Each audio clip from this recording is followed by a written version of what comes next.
Today on an all-new Dr. Phil. She grew up in what some call a cult. I experienced a sexual violation done in the name of God. Now, my father had 25 children. We were his secret in the basement. a former sect member speaks out. At age 19, I was married to the prophet of the FLDS people. This 85-year-old man who has 64 other wives. How does that make sense to a father to marry his daughter off to the crypt keeper? In a Dr. Phil exclusive, she faces off with her polygamous father. Rebecca says the children were beaten viciously by your first wife. I doubt that. You doubt that she was beaten bloody? Correct. Do you think that she is lying? This is Rebecca Musser. Beautiful, blonde, stylish, and confident. But this is how she used to look as a 19-year-old bride on the day of her wedding to an 85-year-old man. Rebecca was born into a polygamous FLDS sect. By 22, she was taught about mandatory heavenly sessions where virgins were forced to have sex with the prophet while his other wives watched. At 26, she escaped the cult by scaling a 10-foot wall in the middle of the night. But it wasn't long before she realized that her freedom wasn't free. And now she is fighting a battle with her own polygamous father, who actually officiated her wedding ceremony to the 85-year-old man. Now today, her father joins us and speaks out for the very first time. But before we meet Rebecca, you really need to understand what it was that she was escaping from. Take a look at one of the most notorious polygamous sects in the history of the United States. It was led by Mr. Warren Jeffs. It's a secret world of polygamy and alleged abuse going on right here in the U.S. in a town called Colorado City. Warren Jeffs is the one that controls everybody. Everybody does what he says. I sent my son Jay to investigate. I'm standing outside the towns of Hilldale and Colorado City. These places do not welcome outsiders. Do you know Warren Jeffs? I've met him. He is highly respected, highly loved. They say that he is responsible for arranging marriages in a polygamous way with child brides. Getting into personal areas I'm just not going to get into.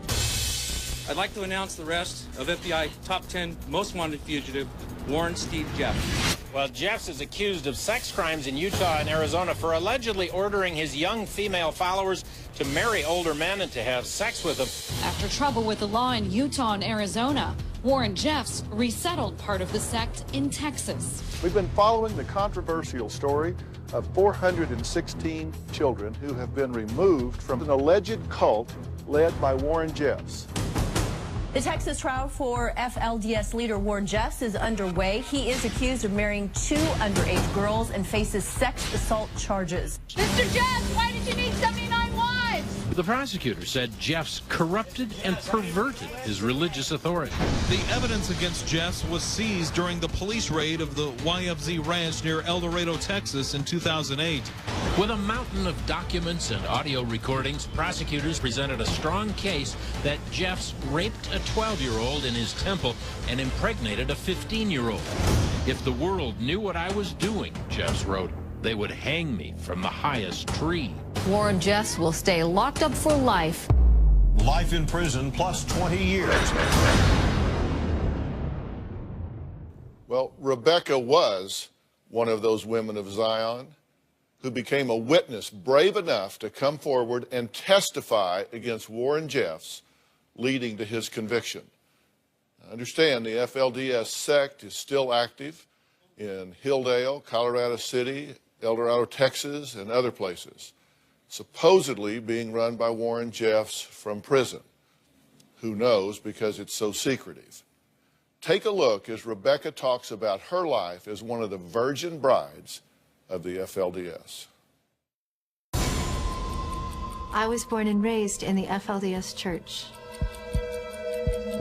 I grew up as a polygamous child and also became a polygamous wife. My father had 3 wives. He had a very successful business life. He worked with NASA. He did not advertise that he was a polygamist. There was a lot of abuse in my father's home of every kind: mental, emotional, spiritual, physical, and sexual. When Rulon Jeffs became the prophet of the FLDS people, he took over the one connection to God, and shaking his hand was like shaking the hand of God himself. Rulon Jeffs had been watching me since the time I was 16. At age 19, I was married to Rulon, who was 85 at the time. I had 64 sister wives. My father not only condoned my marriage to Rulon Jeffs, he performed the ceremony. The night that I was married, it was like a crash course in geriatric care, trying to figure out an oxygen machine and how all the hoses worked. He was trying to consummate this marriage. Certainly his body was older and he couldn't perform as a young man would. But it doesn't mean that he didn't try. And if ever a young girl prayed for God to intervene,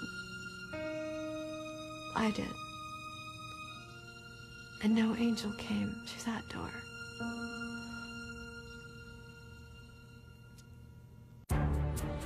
When Rulon Jeffs died, Warren said, "You are going to be remarried." He said, "You know this is what God wants." And I said, "No, I do not." And he said, "I will break you. No matter who you marry, I will always have jurisdiction over you." And I just wanted to die. Well, scared and alone, Rebecca didn't know what to do. But then a phone call from her brother changed her life forever. In a most amazing chain of events, my brother contacted me. He said he'd seen on the news that Rulon Jeffs died. He said, "Don't get remarried." And I said, "I'm leaving." He said, "Come live with me. I'll help you." And I made preparations to leave. And I slipped past security guards and cameras and climbed over this fence. On November 3rd, 2002, I escaped from the FLDS. I remember being contacted by a man who had tried to help many people who had left the FLDS, and he said, "Would you consider talking to someone about possibly pressing charges?" Warren was charged with accomplice to rape. Warren Jeffs was brought to trial. That was the first time that I had seen him in the courtroom since he said, "I will break you."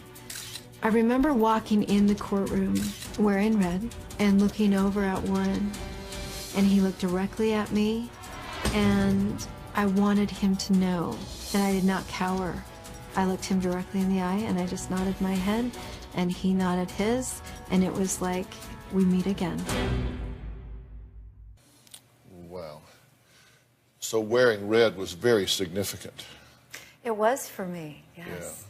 We were not allowed to wear red growing up, and so after I left, I wanted to send a message to Warren that I knew I wasn't broken. You testified 23 times, contributing to the conviction of 11 men, including Warren Jeffs. What pushed you over that wall finally? What made you climb that wall and run for it? In my life as Rulon Jeffs' wife, I experienced a level of violation from a man that was supposed to be God in mortality, and the incredible amounts of sexual violation that no God of any deity would sanction. And it was tremendously traumatizing for me. So when I was being forced to be remarried after Rulon Jeffs died, I'd had enough. That was the last straw for me. And I figured I might go to hell, but at least I chose it. I cannot stay and do what I'm being asked to do. You were never taught about sex or anything of that nature, and then you're married. For me to go from being schooled my whole life that it was shameful to be touched, then to have this man, this old man, trying to touch me in intimate ways, not only was it terrifying, but it was horrifying to have this man that could have been my grandfather doing this and being confused and wondering, what is going on? Isn't this bad? My parents never told me about this. And you know your father says that you were thrilled about this and that you're just saying now that you didn't want to do it? I think this is a really good example of part of what happens in a closed society, and especially in a society like this.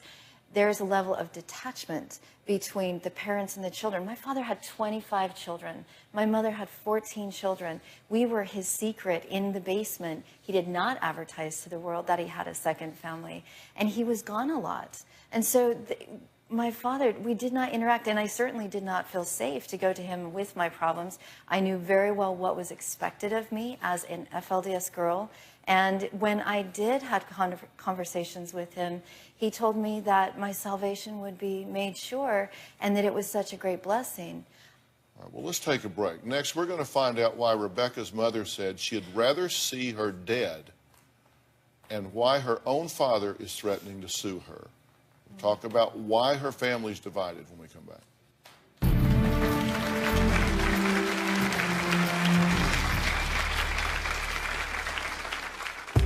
I was getting attack from my siblings, a few of them sending messages, "How dare you not get our permission to write this book?"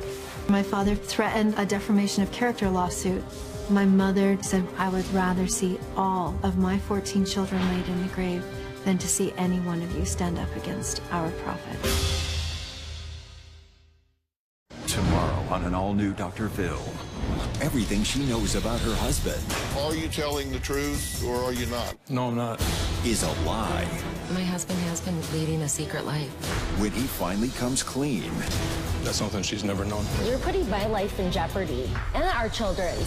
Things get dangerous. We're lucky the police didn't come knock on our doors. Oh, this isn't over. Tomorrow. Then on Monday, accused of murder. Did you have anything to do with that boy's death? No. But from prison, his father drops a bombshell. You will not believe the shocking things he said to me. That's Monday.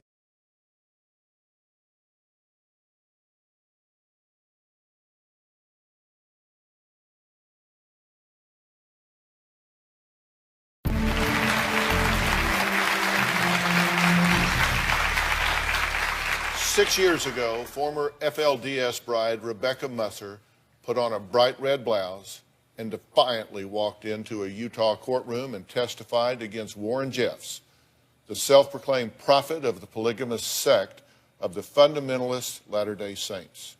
Now, since then, she's written a book called The Witness Wore Red.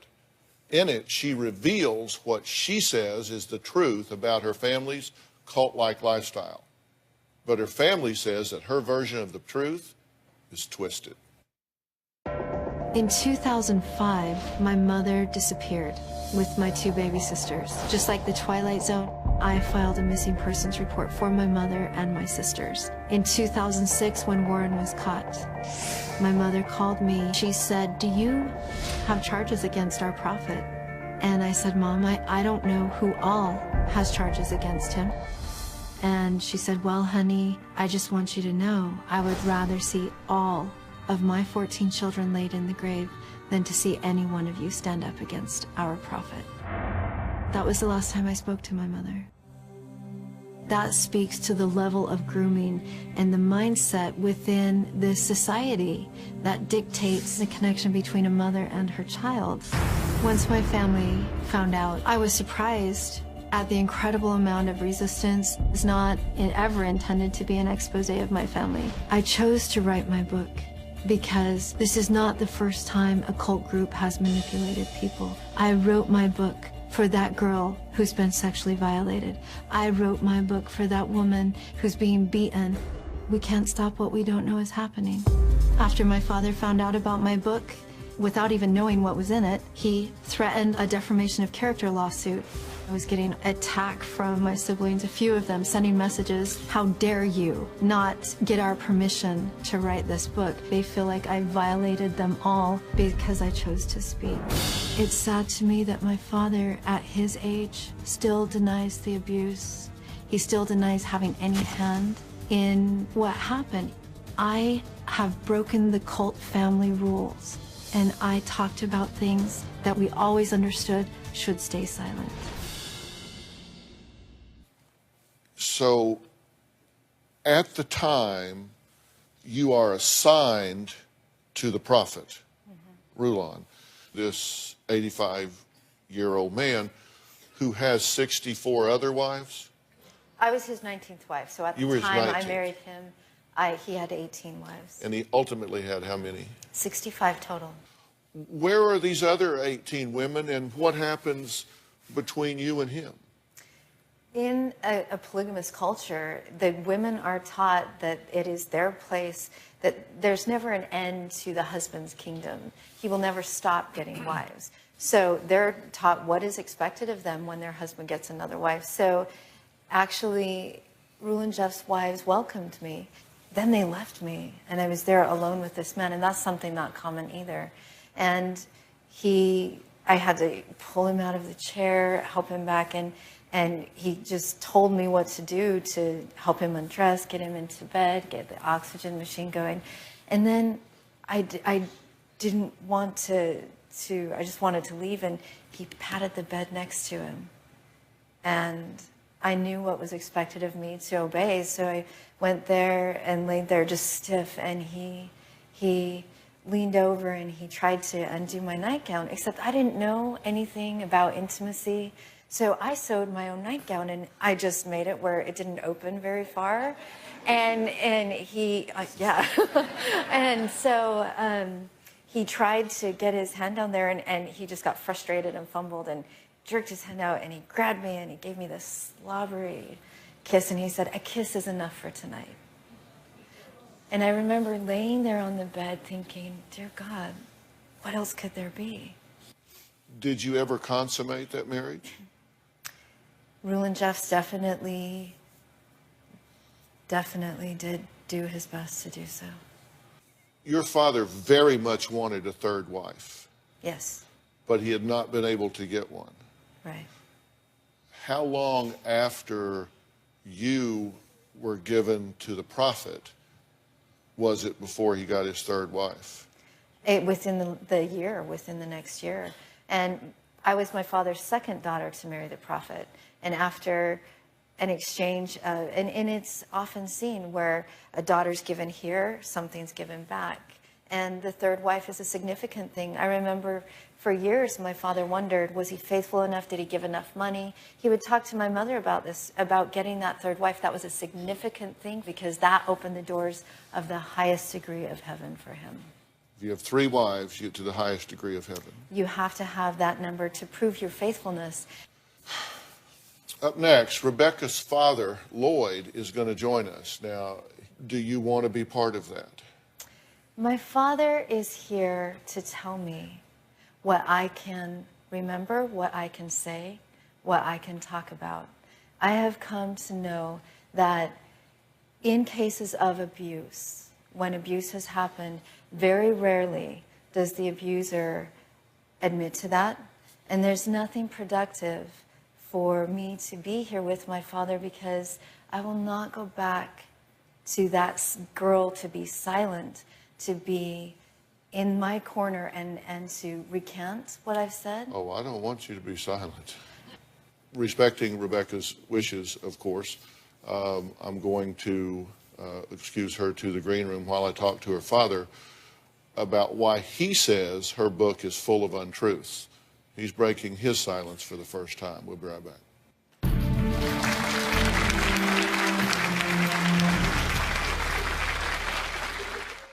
You have to have at least 3 wives to achieve the highest degree of the celestial kingdom. I have a total of 25 children. Rebecca had a life of a princess. In 1995, Rulon called me in and told me that Rebecca belonged to him as a wife. She was delighted. You've all heard me talk about Doctor on Demand, the exciting new app that my son Jay and I created that allows you within seconds to visit face-to-face with a board-certified doctor using your smartphone. Now, usually our Doctor on Demand visits cost just $40, about the cost of a copay. But we have been tracking the cold and flu outbreaks, and since Jay and I own the company, we get to make the decisions and have decided that from now until February 28th, all Doctor on Demand calls are free, instant and free. Download the Doctor on Demand app from iTunes App Store or Google Play and talk to a doctor now. And yes, it's free until February 28th.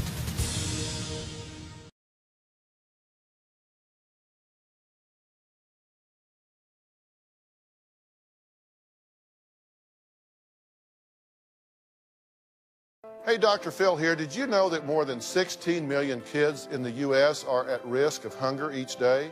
Join me and visit feedingamerica.org/hunger to find your local food bank to help. I'm Dr. Phil, and together, we are Feeding America.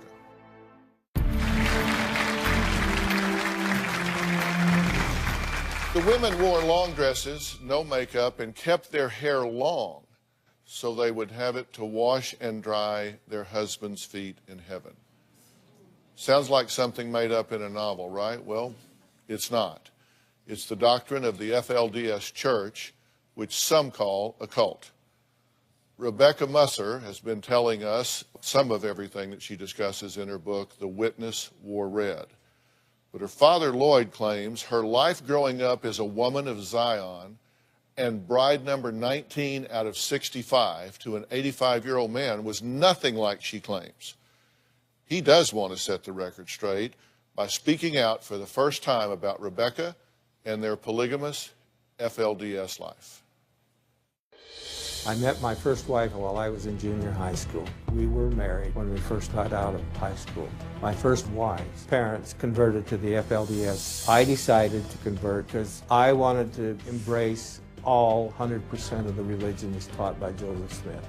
My first wife and I had discussions about plural and celestial marriage. And the celestial part of it is that your children love each other and there's cooperation all through the house. And that part makes it stand out completely from polygamy.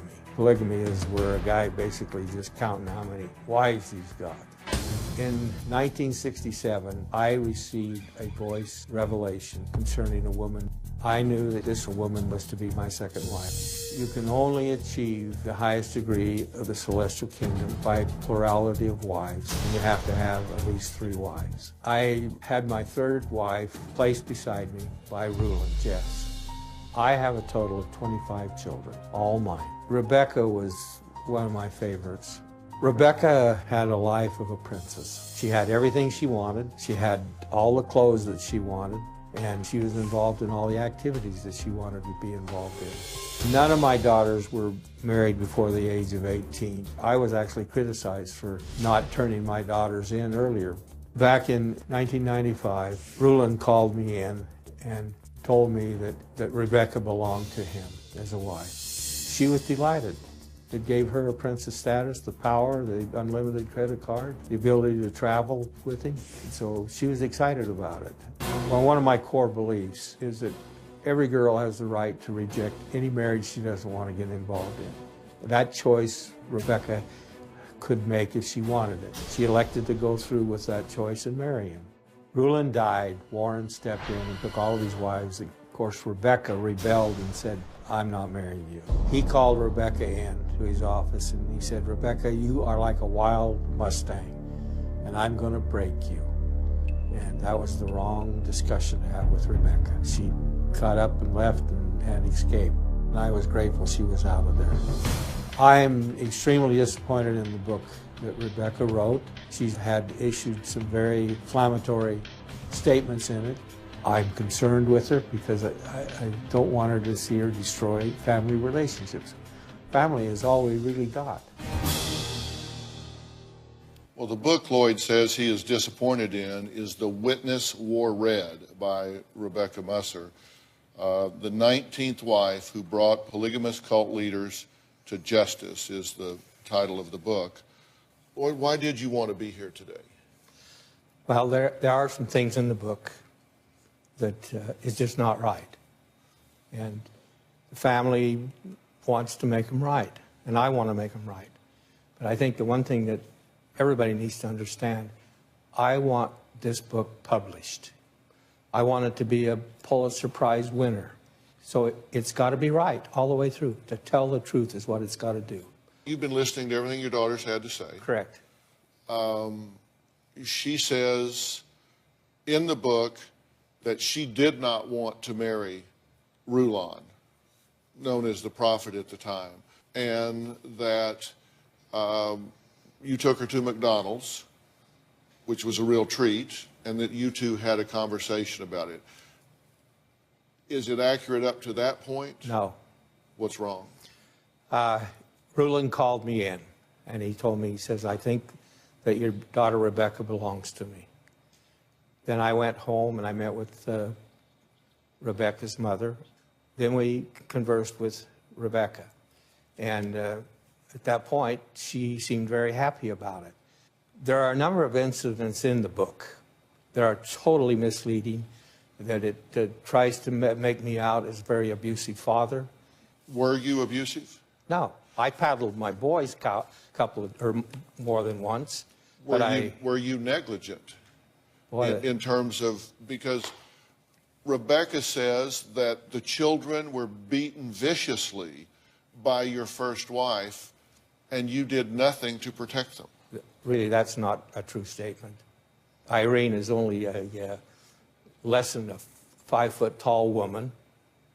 At that time, she weighed probably 110 pounds. And but assigned with the righteousness of God and raising children to believe that you do not rise up against your parent, 5'2" is 10 feet tall, and you know it. I agree with you on that comment. All right, Rebecca has made some very specific allegations in her book, and Lloyd has identified some of those that he particularly wants to respond to. I'm going to give him that opportunity right after the break.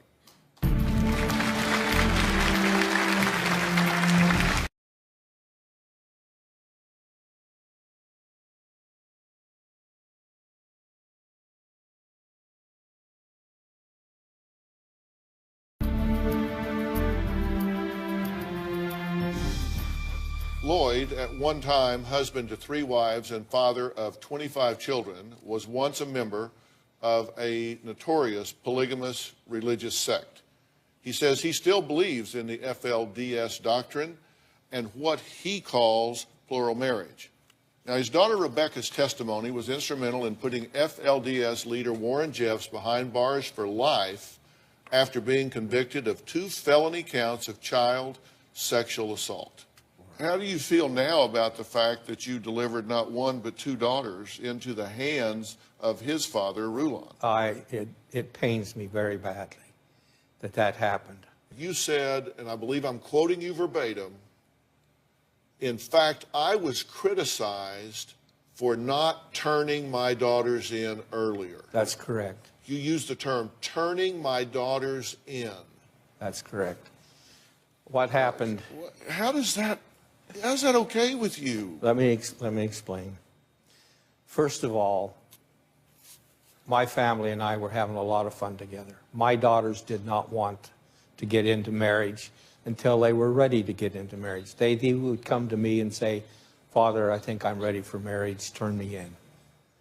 And so Sharon's oldest daughter was like 23, and normally they marry around 18. Did you get your 3rd wife because you turned in your 2nd daughter? Not at all. Not at all. When Lloyd threatened to sue Rebecca and her publisher, he met and did a 2-hour interview with their attorneys. That meeting was recorded. I want you to listen to how you describe your daughters in this audio. Listen. I knew sooner or later I had a premonition that was going to be his wife. That didn't have any effect on that, other than he knew that I had all these daughters, and that was an asset. You said, I knew that I was going to get this wife, and he knew I had all these daughters, and that was an asset. Because if I can deliver these daughters, these are assets. If I can turn them over, then I'll get something back. No. That's what you just said. No. Well, it's a misinterpretation from this standpoint. That I had the impression, I saw how Rulon was cuddling up, so to speak, to both Christine and Rebecca as they would go to the line to shake. So I knew sooner or later that he was going to come forth and ask for them. Well, listen to this clip, because during this same meeting with Rebecca's attorneys, you refer to the marriage to your third wife as a transaction. Listen. Rulon acted very quickly. He married off in less than a month. There's no way Rulon would have allowed her to come back to me anyway. He would have lost faith in that transaction. So those were transactions. Well, transaction, but the thing is, that sentence was in relationship to the fact that my third wife, after she was taken from me, wanted to come back. She didn't want to leave me. And she was reassigned. And yeah, and Rulon acted very quickly and had her married. And that's what that sentence referred to. Rebecca has been listening from the green room. Let me ask you just straight up, because it's one thing we can clarify. This only involved two people. Did you or did you not want to marry 85-year-old Rulon Jeffs? I did not want to marry him. However, I had been trained from birth what was expected of me, what my duties were as an FLDS girl in order to get to heaven. Anything less than that would have equaled my eternal damnation. Just dad to dad, how does that make common sense to a father to marry his young, beautiful daughter off to the crypt keeper? Tomorrow on an all-new Dr. Phil.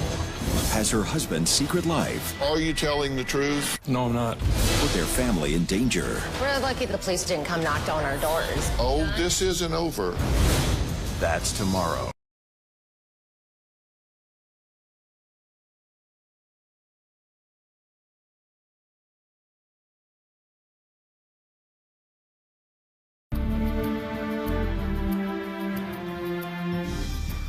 Well, I want to take a look here at some of the passages that you have identified to us so I can give you the opportunity and Rebecca may comment. You had a problem with this statement that we just talked about. I can't marry the prophet, I cried. I can't. I paced back and forth, unable to calm down. I don't want to marry him, Mother. I'm sorry, but he's old. You notice how happy Christina's prophet's house is. It's what you supposedly said, his eyes overly merry. It's because she is making the best of it. I started to protest, then he interjected firmly, remember, your salvation is assured now, sis. Your salvation is assured. And you said, not true. She was excited about it. It was princess status. You're going to have unlimited credit card, fly around a private jet. All of a sudden, her life was made and her salvation was assured. That's correct. Just dad to dad.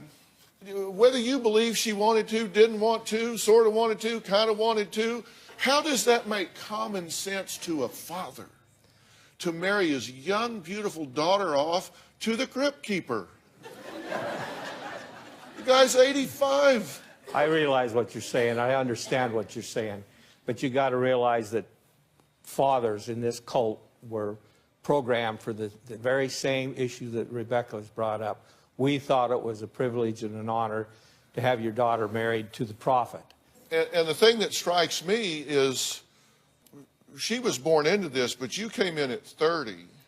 You had had life experiences, so you had some grounding in reality outside those walls. Correct. And it just still seemed like a good transaction. The thing being, when I transitioned from the LDS church and was converted to the FLDS part of it, I made a full commitment. I had to get rid of a lot of my thinking. Yeah. Any comment to me, Rebecca? I am a 37-year-old woman, a mother of two beautiful young children, and the length that I would go to give my children the skills, the perspective of the outside world, to keep them safe, to let them express their will. I would never give up any common sense. And I've only been in the outside world for 11 years. I just find that as a parent, to my father as a parent, atrocious. I just don't even understand it. Well, let's move on. The next one, he grabbed my wrists roughly, binding them easily with one of his hands, leaving the other to travel beneath my dress and tug on my underpants. I squirmed and twisted for what felt like an eternity but could not escape his clutches. It goes on. She says in her book, she alleges in her book, that she was molested by her brother, your son, and beaten and called a whore for it by your wife. You had a response to that, which was, Mom has never dyed her hair. What a cheap shot to demonize your mother. Now, you say that because my stepmother looked down at me in surprise, her dyed black hair perfectly coiffed as usual with French twist in the back. Your response was, Mom has never dyed her hair. Okay, you want to put it in that perspective. But her mother never came to me. She never told her mother. And so I was not aware of any sexual abuse ever occurring in my family. I was really surprised. Do you believe her when she says this? Well, I have nothing to doubt it. It could have easily happened, but it was kept from me. And your wife never told you about it? No. She never told you she beat her bloody? I doubt that, but no, I was never told that. You doubt that she was beaten bloody? Correct. Rebecca, were you beaten bloody? I was beaten bloody many times, and that time especially. I still clearly see that. And again, for whatever reason, my father's not willing to acknowledge the reality. It's convenient. Why did you put another man's name on your daughter's birth certificate? Keep the authorities off our back. Because that would be a crime called bigamy.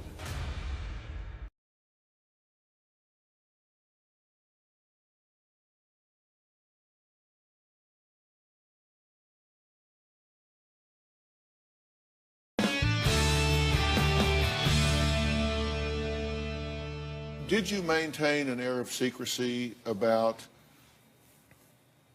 multiple wives and your whole life? Was there an air of secrecy about this by you and within the church? You didn't want to flaunt it, but all of my people around me knew what I was doing. All of my neighbors knew we were. Why did you put another man's name on your daughter's birth certificate?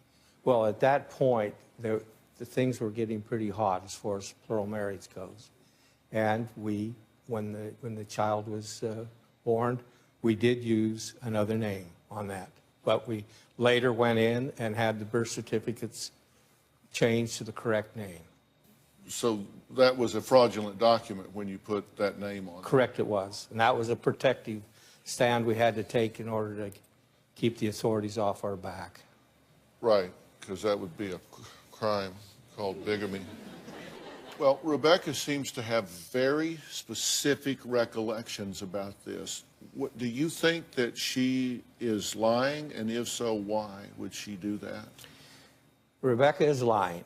And the reason she's doing it is she has to demonize me, and she has to demonize celestial plural marriage in order to fit the program for the rest of her book. Now, I don't deny the horrendous story that she has to tell when she left our family and went into Ruland's family. It was beyond my imagination that she was subjected to all that. Had I known, it would never have happened. So you're sorry you did that? I am extremely sorry. That's one thing I wished I could redo all over again. Have you told the two girls that you're sorry about that? I have not, and right now I can tell Rebecca. Rebecca, I am deeply, deeply sorry that I got you involved with that marriage. What do you want from Rebecca now?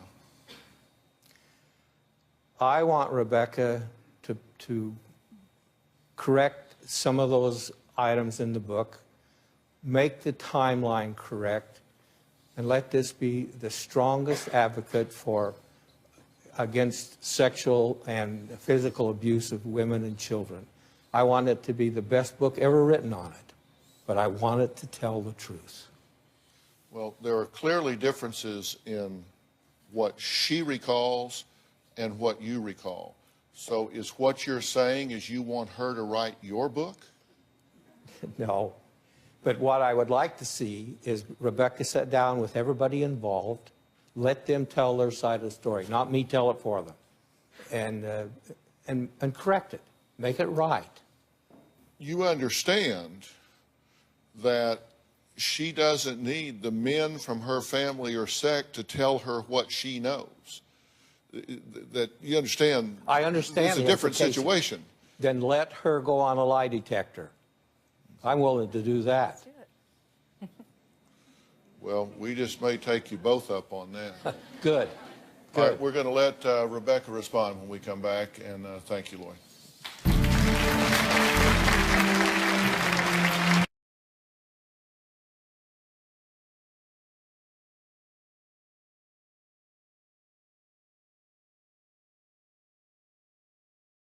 Get something off your chest? Sign up for the drphil.com community and weigh in on your favorite episodes and share your personal stories with other community members. Plus, get started on your own blog to share your thoughts on the topics that interest you most. I'll be reading those message boards. Log on to drphil.com today. Well, Rebecca, thank you for coming back out. Your father is now gone. I asked him for a final comment before we move on. Any final comment from you? I'm here to talk about the lessons that I've learned, not to set the record straight with my family. I honor their journey. The book that we're talking about is The Witness Wore Red, and this is a compelling read, and it's more than just an expose on FLDS. It's a story of inspiration. It's a story of courage. Rebecca now pays it forward by speaking about abuse and how to break the cycle. And one of the things that she talks to women about that I really like is what she calls her Red Flags program. And we'll have long versions of this up on our website at drphil.com and on my Facebook page, but I just want to go through them by title now. Number one is understand your needs. Yes, every single human being, we all have needs. We need to belong in the circle that we belong in. You say understand your rights, too. And understand your personal human rights. Right.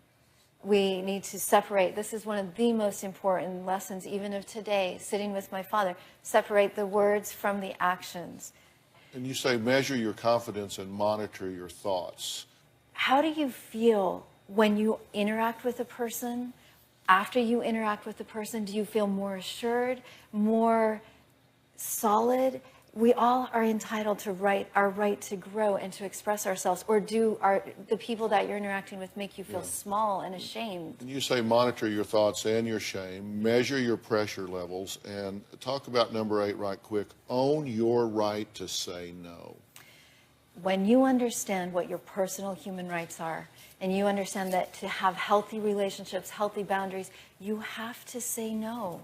And no one ever told me that I could look at that man and say, no, you will not touch me. All right, Rebecca's book, The Witness Wore Red, is available now in bookstores. Be sure and pick up a copy. I want to thank Rebecca and Lloyd for being on the show today. For more information on today's show, you can go, as I said, to drphil.com and our Facebook page. We'll have more about her 8 red flags. It's so important. You did a great job on this. Thank you for being here. They'll come get you. Thanks a lot, guys.